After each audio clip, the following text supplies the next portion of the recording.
Corridor ধরে হেঁটে যাওয়ার সময় সিঁড়ির পাশে চুপচাপ বসে থাকা একটি নিরীহ বিড়ালকে বিনা কারণেই পা দিয়ে আঘাত করলেন এক তরুণী।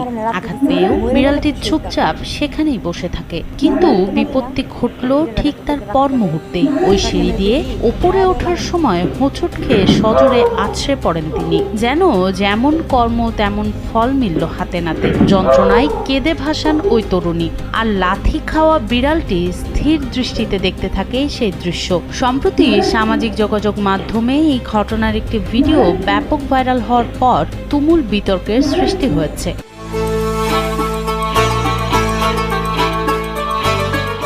ভিডিওর মন্তব্যের ঘরে নেটিজেনদের ক্ষোভ ও মিশ্র প্রতিক্রিয়া দেখা গেছে। অনেকেই তরুণীর নিষ্ঠুরতার কড়া নিন্দা জানিয়ে বলেছেন, প্রকৃতির এই তাৎক্ষণিক প্রতিশোধ দেখে বিড়ালটি নিশ্চয়ই মনে মনে স্বস্তি পেয়েছে। অনেকে বলছেন, প্রকৃতি নিজেই যেন মানবতা হারানো ওই তরুণীকে হাতে নাতে তার কৃতকর্মের শাস্তি ফিরিয়ে দিয়েছে। তবে ভিডিওটির স্থান ও সময় নিশ্চিতভাবে জানা যায়নি।